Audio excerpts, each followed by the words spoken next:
Llamamos árbol al ramaje que vemos por encima del suelo.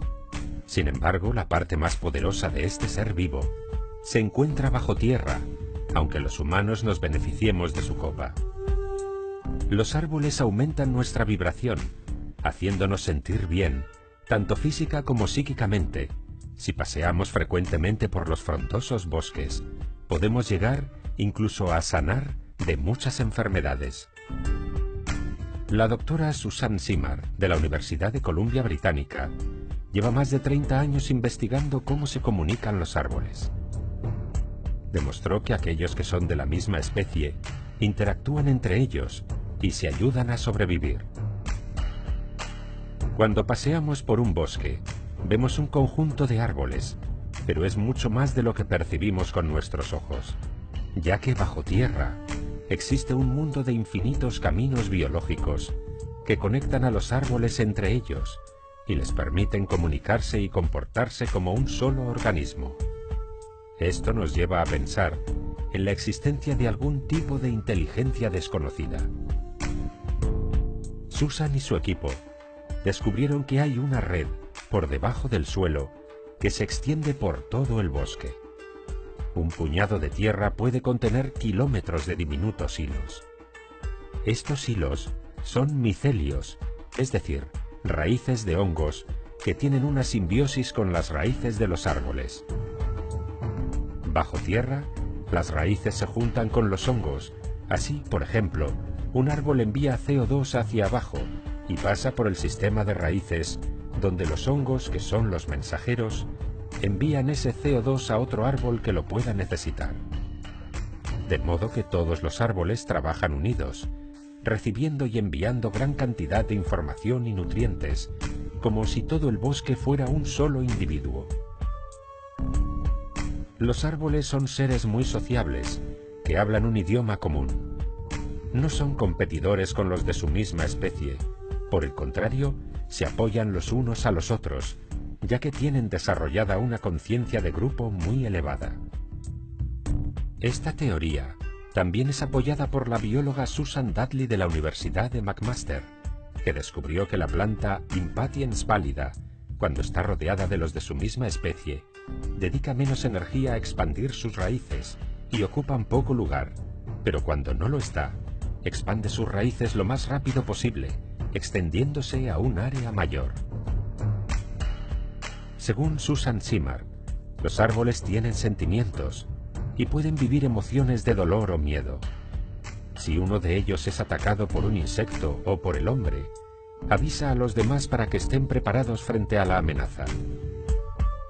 El químico y zoólogo estadounidense David Rhodes infectó un bosque de sauces con unas orugas tóxicas, con la intención de que estos árboles se protegieran de ellas. Para defenderse, el sauce elevó el ácido clorogénico, que es tóxico para las orugas, y éstas murieron. Lo curioso fue que un grupo de sauces cercanos, que no había sido infectado por estos insectos, también elevó su nivel de ácido clorogénico ante un posible ataque. Esto demostró que hubo algún tipo de comunicación entre los sauces. Algo muy similar sucede con las acacias. Las jirafas mordisquean sus hojas tan solo un momento, y enseguida lo dejan, porque saben que estos árboles, cuando se sienten atacados, generan taninos que son mortales para los herbívoros. Y no solo eso, las jirafas ya no pueden comer de ningún árbol de ese bosque, porque todos a la vez empiezan a generar ese tóxico, demostrando que hubo algún tipo de comunicación. Ya hace 20 años, otro científico, el francés Paul Carot, observó que los robles que eran atacados por orugas segregaban más dosis de taninos con el fin de matar a las larvas. Curiosamente, para alejar a sus competidores vegetales, el nogal utiliza las hojas que caen de él, que al descomponerse segregan un tóxico. También, la doctora Susan Simard habla de los árboles madre. Dice que son aquellos árboles grandes y antiguos que atraen nuestra mirada cuando entramos en un bosque, y curiosamente, están conectados con todos los árboles a su alrededor, aunque sean de diferente especie. Estos árboles cuidan de sus retoños como una gran familia. Se produce una transferencia de recursos e información de los más ancianos a los más jóvenes.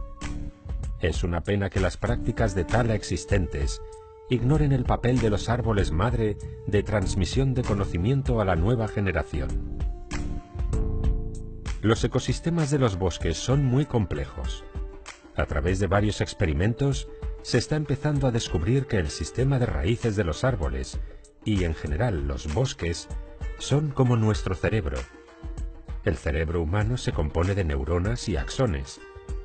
Las neuronas se relacionan físicamente, pero también metafísicamente, porque se envían mensajes y dependen las unas de las otras.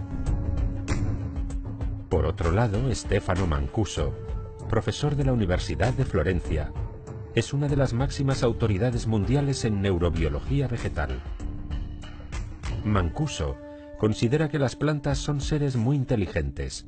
Para él, la inteligencia es la capacidad que se tiene de resolver problemas, y las plantas lo hacen muy bien. Creó el Laboratorio Internacional de Neurobiología Vegetal, en el que él y su equipo llevan 10 años investigando.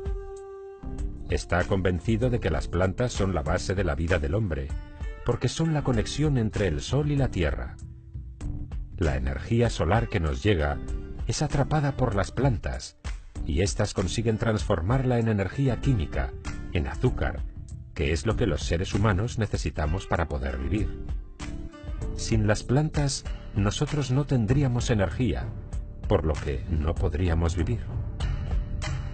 Tras muchas investigaciones, se ha podido saber que las plantas duermen, al igual que los animales, tienen un ciclo activo durante el día y descansan por la noche. Además, se están comunicando continuamente entre ellas a través de moléculas volátiles. Así, cuando olemos el perfume de una flor, estamos oliendo un mensaje que la flor está enviando a los insectos, o bien envía información a otras flores si se siente amenazada. Este doctor y su equipo llegaron a comprobar que las plantas perciben parámetros físicos y químicos que los animales no aprecian. Otra investigadora revolucionaria en este campo es la doctora Mónica Gagliano, del Centro de Biología Evolutiva de la Universidad de Western Australia. Esta doctora, junto a Stefano Mancuso y el nanobiólogo Daniel Robert, habla de la comunicación entre los vegetales y de los sonidos que emiten las raíces del maíz. Los seres humanos no oímos a las plantas, porque se comunican con infrasonidos. Las frecuencias son muy bajas, pero que no los oigamos no quiere decir que esos sonidos no existan. Cada vez hay menos escepticismo a la hora de aceptar que las plantas utilizan sonidos para comunicarse. Según la física, sabemos que todo vibra y produce sonido. Y en términos energéticos, una planta gasta menos energía en emitir sonidos que en emitir señales químicas. Según estos investigadores, los vegetales tienen sensores auditivos, aunque estos son distintos a los oídos humanos o al de los animales. La membrana de las células vegetales reacciona a la vibración, de una forma muy similar a nuestras células humanas.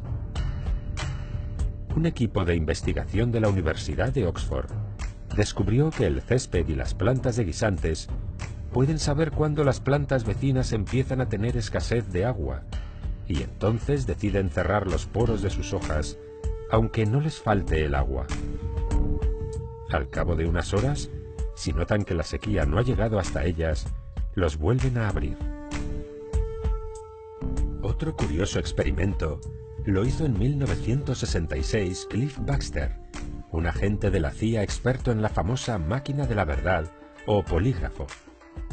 Se le ocurrió conectar el aparato a la hoja de una planta de su oficina, y para su asombro, Baxter vio que en el polígrafo apareció una línea recta, algo que él conocía bien de sus muchos interrogatorios.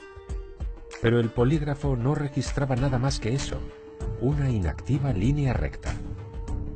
Baxter se empezó a preguntar cómo podría hacer reaccionar a la planta. ¿Tendría sentimientos? Pensó que las personas muestran esas reacciones en el polígrafo cuando se sienten amenazadas. Entonces se le ocurrió quemar una hoja de la planta, y justo en ese momento, el instrumento de registro dibujó una curva muy acusada. Eran las 3 de la madrugada, no había tocado a la planta, ni siquiera se había movido, tan solo había pensado en quemarla. ¿Acaso la planta podía leer su mente y por eso se sintió amenazada? Baxter realizó muchos más experimentos con su polígrafo, llegando a alcanzar resultados difíciles de creer, como que una planta puede identificar al asesino de su dueño, o que tienen memoria para reconocer quién las hizo daño en el pasado. La sabiduría de los árboles y las plantas son conocidos por los chamanes de todo el mundo, que dicen hablar con ellos, porque son los árboles y las plantas quienes les indican cuáles de ellas pueden curar determinada enfermedad. Ya en el siglo IV a.C., el científico griego Aristóteles atribuyó alma a las plantas, aunque no creía que tuvieran sensibilidad. Por otra parte, Hipócrates, el padre de la medicina, aconsejaba a sus discípulos hablar con las plantas, porque decía que eran ellas las que tenían el conocimiento de la curación.